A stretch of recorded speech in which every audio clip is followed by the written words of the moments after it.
Thank you, Chris. According to the American Heart Association, 23,000 children experience cardiac arrest outside of a hospital every year in the U.S., and 40% of those cases are sports related. Right now, bills in Lansing are proposing schools create a cardiac emergency response plan.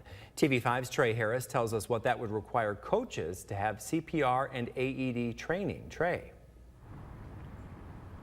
According to the American Heart Association, 360,000 people experience cardiac arrest outside of a hospital, with only 10% of those people surviving, which is why organizations like the American Heart Association, National Football League, and the American College of Cardiology took to Lansing to share their views on why lives need to be saved.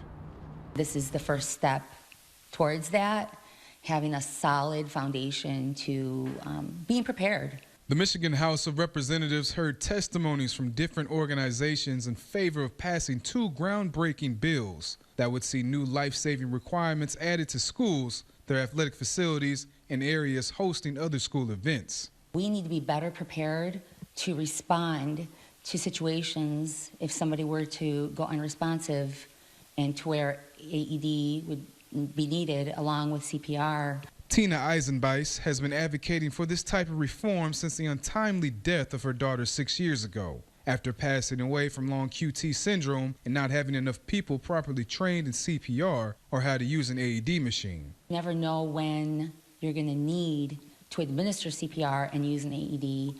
There are many people out there who have an underlying heart condition that they are not aware of. The two House bills would ensure that CERP, cardiac emergency response plans, were provided at schools, making sure that tools and resources, equipment, and proper CPR and AED training are provided to coaches and teachers, which is something Eisenbeis has been working to make a reality, providing 33 AED machines in her community.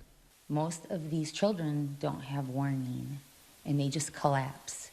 And without people being prepared to respond very quickly, like I said, every second counts.